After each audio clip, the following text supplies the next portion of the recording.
We'd like to reward our Building While Flying listeners with a discount to Stork, an annual membership where we deliver content and resources on new topics directly to your inbox weekly. From social media marketing tactics to broader business best practices, we have 2+ years of content available. You will also get access to the Sasha Group through our private Facebook community. Usually $300 per year, we're offering a 20% discount for BWF listeners.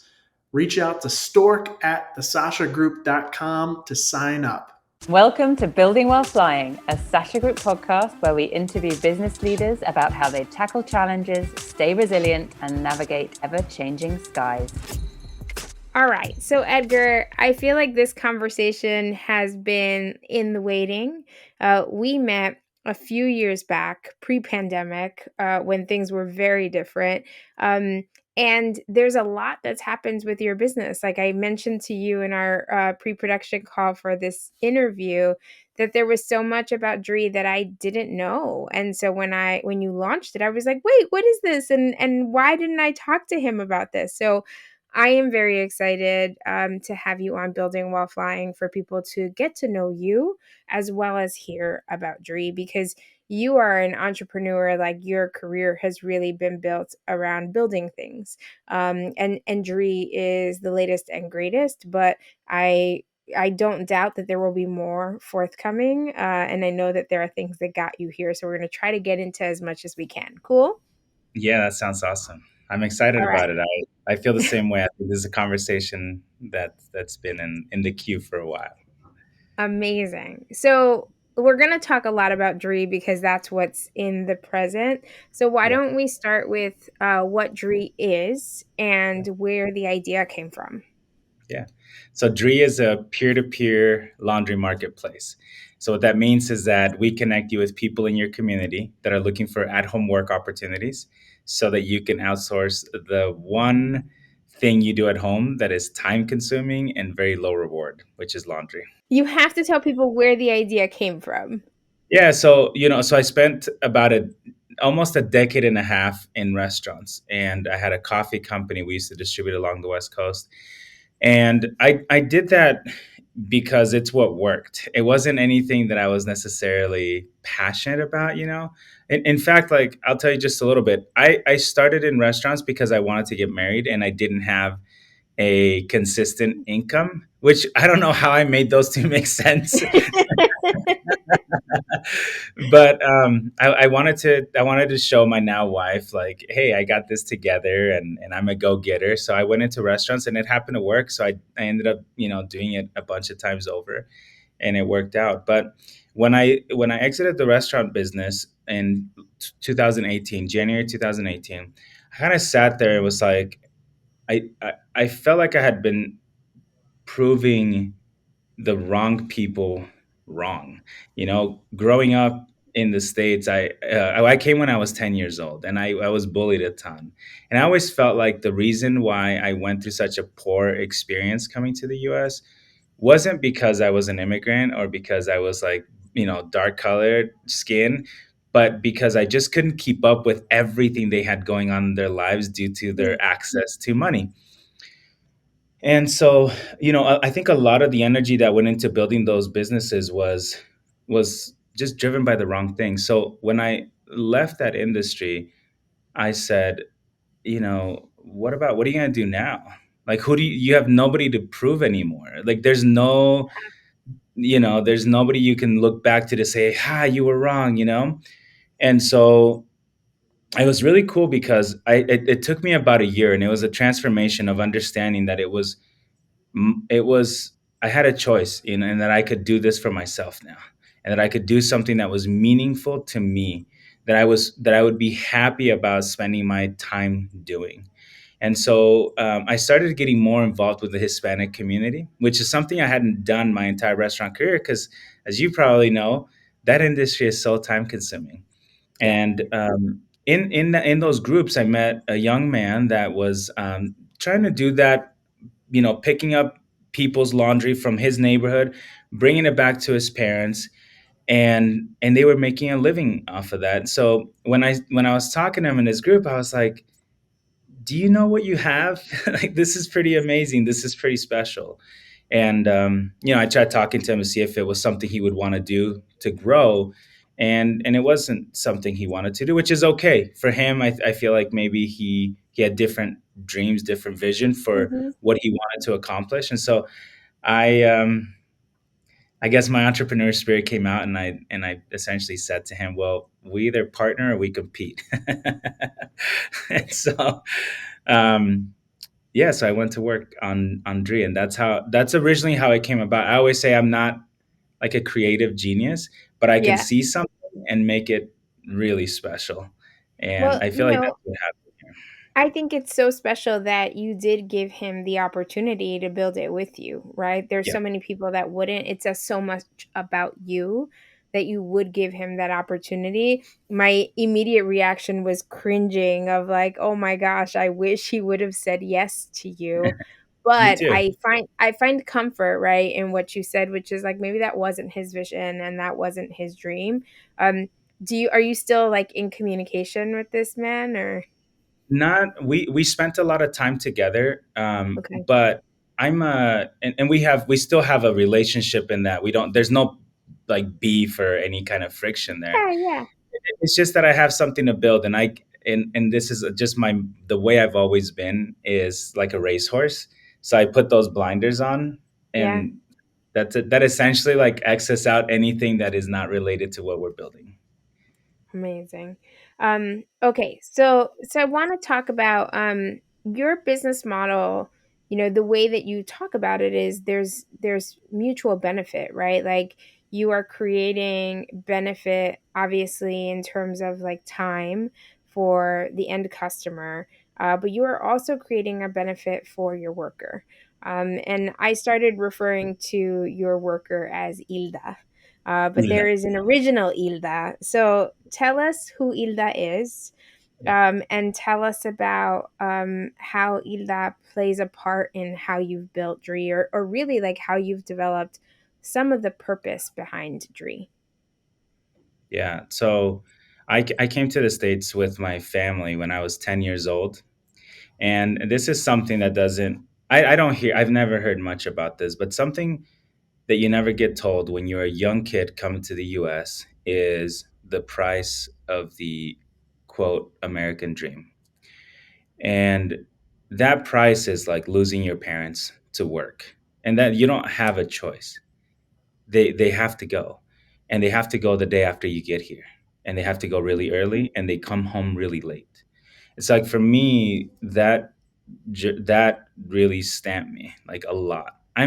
That was 20 years ago, more than 28 years ago. Like that's a long time ago. And it's still like at the core of what drives me. But it was Hmm. because I didn't have a very enjoyable time coming to the US, you know? It was not speaking the language, not knowing the culture, and like literally 2, 3 days after we got here, we were in school and my parents were working.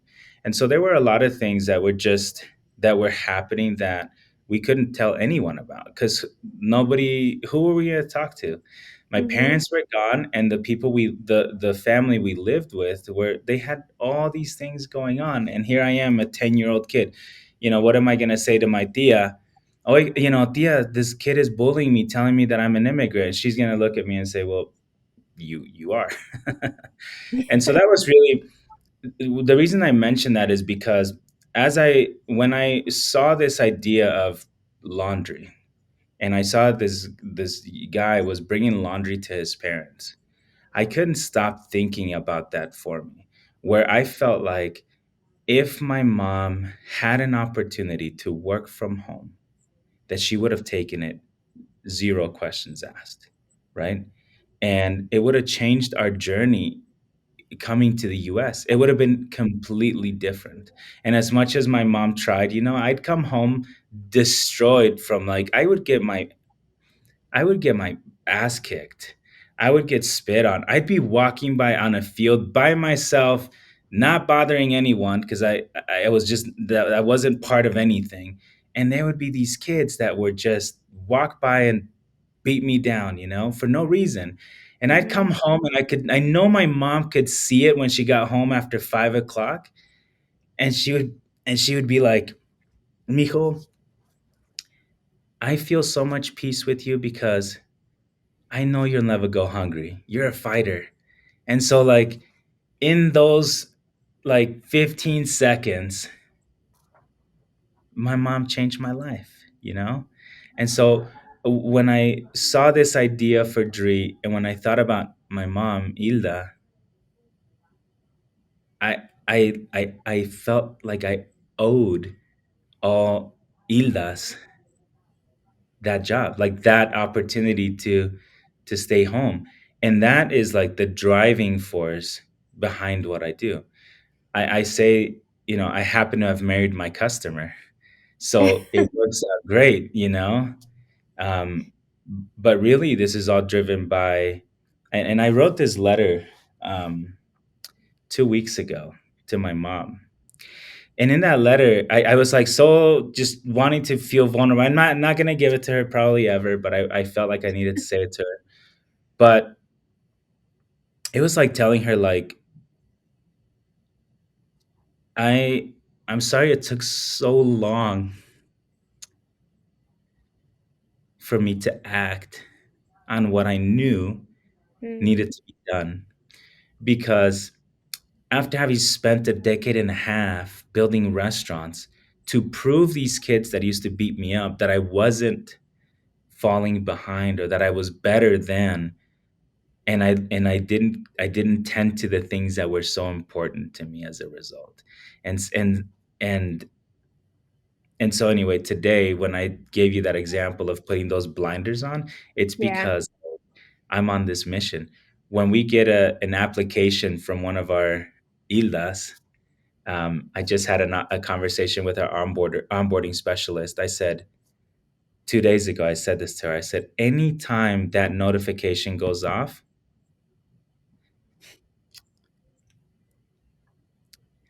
you have the ability to change my mom's life. Yeah. Well, I'm struggling. You're making me fight right now because I'm a chillona. For people who don't know what that is, I'm a crier, and so I'm really like fighting really hard to keep it together. Uh, Thank you for getting vulnerable with us. Thank you for sharing that story. Thank you for building something for the Ildas, but not just for the Ildas, for their families, right? Like, um, what's so beautiful about what you built is, right? Like, there's the example of the immigrant parents, but so many families, right? Like, you have to have both parents, if there are two parents working, or if you've got a single parent, right? They're trying to parent and they're trying to work. It is a luxury for a child, right? It is a privilege for a child, not a luxury. It is a privilege for a child to be able to come home and have a parent be there, right? To help them process their day, to help them navigate the things that they faced that day. And you didn't just identify a business opportunity. You identified an opportunity to really like make families whole, right? Yeah. And if only we could solve a way to do that across the board. All right, I understand some jobs need to be done in person, but you found a way to create a mechanism um, that is so powerful on both ends, right? We often talk about the needs of the consumer that are being met by a new business, but like, yeah, there are needs for that mom, and we'll talk about that in a bit. Yeah. But there's needs for that worker and for creating more opportunities for people to be able to work from home. So thank you for sharing that story. We could end here, and I think it would be an amazing episode, but we're going to talk some more. No, thank you so much. Thank you. So I mentioned I referred to your customer, the end customer, the person for whom the laundry is being done, as a woman, Yes. and I did that because, again, in our pre-pro interview, you were unapologetic. So I was referring to your customer, and you referred to it as a woman, and I was like, well, but there are men that stay home too, right? And so your customer includes men, and you were unapologetic about like, sure, yeah, we have customers who are men, but I built this business Yeah. for women because it's primarily women that are doing this work, and it is primarily women that we're impacting. Like, tell us like where that unapologetic like Yeah. attitude came from. It comes from the fact that there was this. I didn't know this when I went into it, but I read this study that said that 78% of the time that laundry is done in a home, it's done by women in the home, You and said that's like 70%? 78%. 78%. Okay. Yeah. So when you think about that, it's 8 out of 10 times that the laundry is done. It's done by women in the home. Now, in the U.S., there are 38 billion loads of laundry done each year. Okay, how much time are women spending on this? And Mhm. I felt like it would be neglectful of me to pretend to be inclusive when this problem is not a problem that we're all dealing with. Like certainly has impact in your relationship, it has an impact on your children. But I ran it yesterday, just yesterday I was having a conversation with the CMO of a multi-billion dollar company here in Utah, and she's telling me that she's been wanting to sign up for dree, but every time she walks by her washer and dryer, she feels that it's her responsibility. Now, this is Wow. someone that's leading, again, CMO at a multi billion dollar company. And the reason she hasn't signed up is because she feels that it's her responsibility to do it. She feels guilty. She feels guilty. She feels shame outsourcing this thing that she was told belonged to her. I mean, think about how moms, and so many of our customers, we have so many conversations with them where they're like, oh, I was actually trying to use laundry to teach my daughter how to be responsible before she goes into college or Mm. before she goes into high school. And that is not it's an outdated view, but it's so present. Otherwise, the data from today wouldn't say that 78% of women were responsible for the laundry in the home, right? It's Right. still a thing we're dealing with, as outdated as we might think that is. And so I just, a couple of things happen as I learned that. Number one is, as a Latino, I always looked at companies and said, and I won't name companies, even though I want to, I'm so tempted. But but their way of building something for us was to put a picture of someone that looked like Mhm. us. And that was it. And somehow we were supposed to relate to that and connect to that Right. service or product. And I was always like, no, you just ask us some questions. We can guide you through what that product experience should look like. So You shouldn't. hard, right? So difficult to do that. So difficult to ask It us. is. Yeah. Well, it feels like it is. It feels like we're in like some other hidden somewhere. But I was just like, there's no way that I can do what I'm doing, solving a problem for 78% of the world's population without them at the table. Mm. It's impossible for me to do that. And there's a story I'll mention, and I haven't dug too deep to see if this is true, but there's a story that goes around the internet that says that when Jeff Bezos was building Amazon, there was at any of their executive meetings, there was always an empty chair in that room. And that empty chair was supposed to remind them of their customer. That was their customer in the room. And I thought, with all due respect, that is the stupidest thing anyone could ever do, to have an empty chair and pretend that someone is sitting there. Like the chair doesn't speak. Nobody's Mm. speaking on behalf of anyone. It's you like remembering your customer but not letting them speak. And so the first thing I did was when that like hit me with the data we were learning was I need a female co-founder. And we had already launched our product, our service, and we were already gaining traction. The MVP was built, but I was like, I have to be like, I have to honor the things that I demand from other companies. And so got a female co-founder and made a commitment that at the very minimum 78% of our team would be women. and we are way beyond that. we're we're up in the 90s, which is Amazing. amazing. Which is amazing. In fact, there are only so in the company as a whole, um, there are only three guys, and we all feel Including you. that way, including me.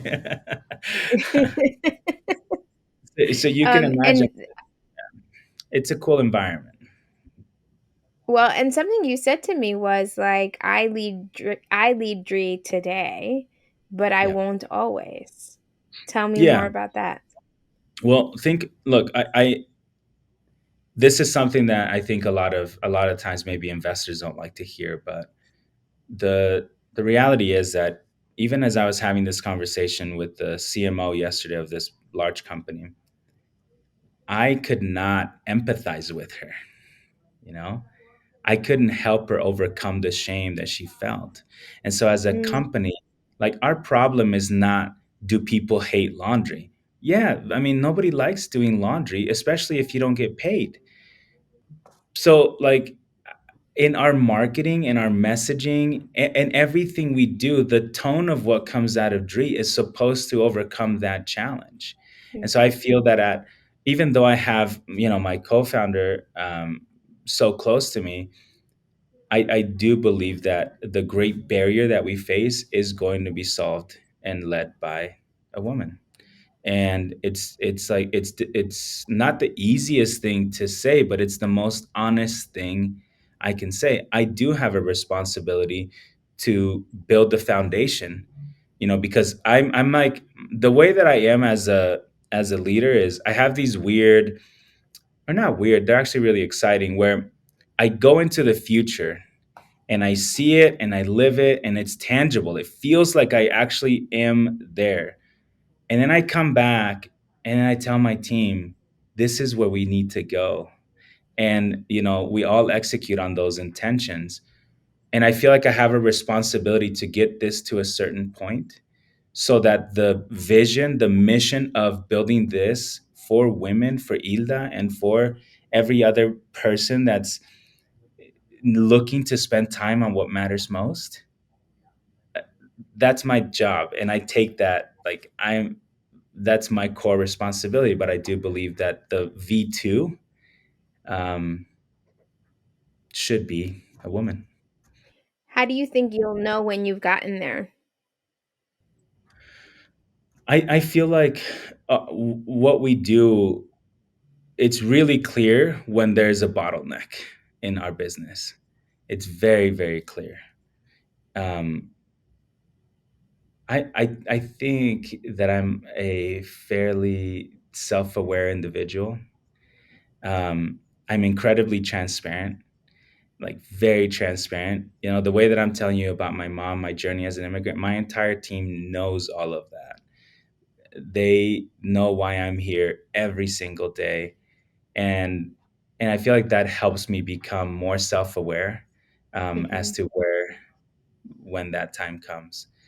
All right. I think it'll be a lot like when I found out that 78%, it was like an immediate, I need a female co-founder. It wasn't oh, we should discuss this and what do you guys think? And it was like, no, you have to have that person at the table. And I'll tell you a cool story about that. That co-founder was a customer. It was a customer. So I was Wow. actually, it was still early in from our launch. I was dropping off her laundry, Wow. picked it up from the washer's home, went and dropped it off, and her husband was outside. And he called me in. He's like, "Hey, we'd love to talk to you." And they're starting to tell me about their experience with Dree. And when when I was walking out, the wife said, "You need a female co-founder."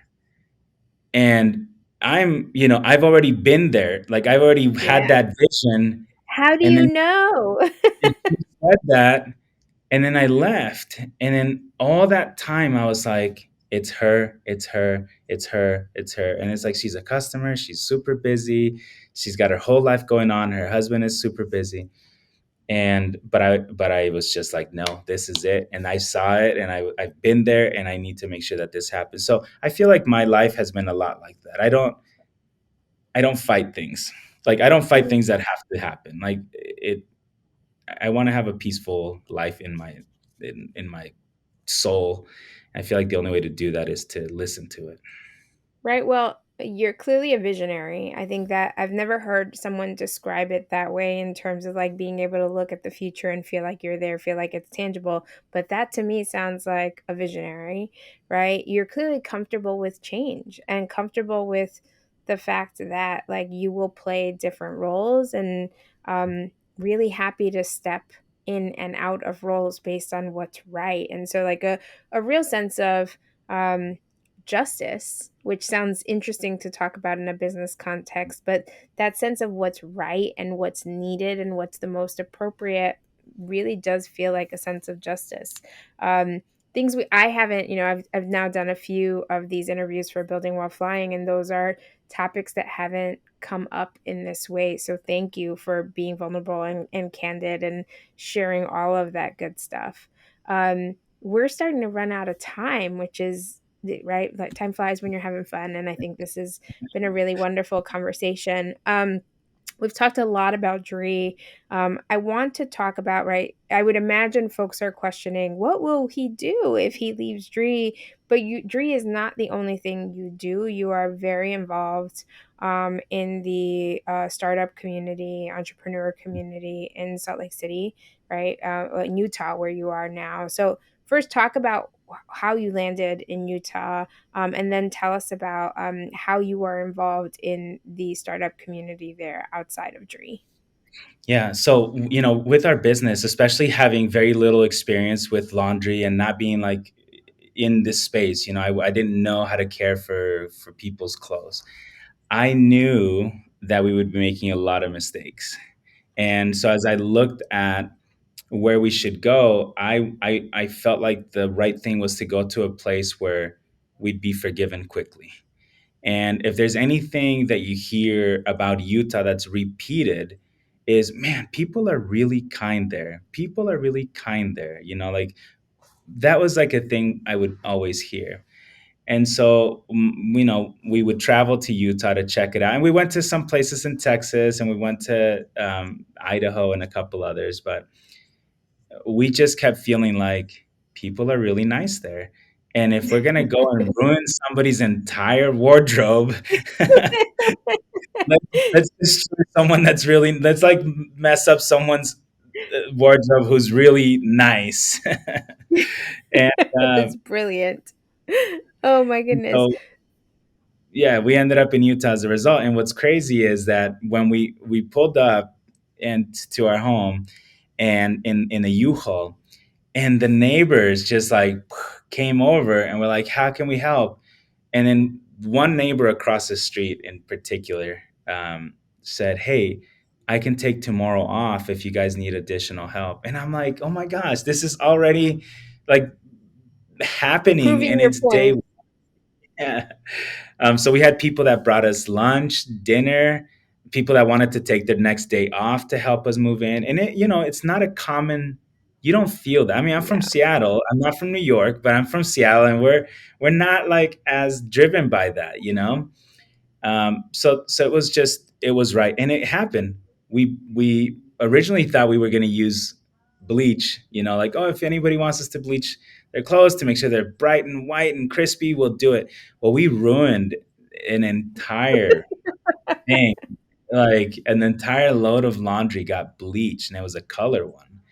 Oh And I gosh. remember, and we contacted the customer. We went through all the clothes with our gig worker, and we were like, we cover it. We don't ever put that on the gig worker, by the way.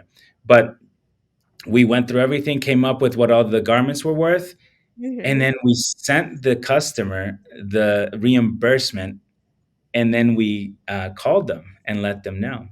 And they called back and they said, no, I'm not taking that reimbursement. We know you guys are starting, like, take it, but also take it as a learning lesson. We do want to hear, what you guys ended up doing to fix this issue. And it was just Wow. like, that was the right decision. This is the place.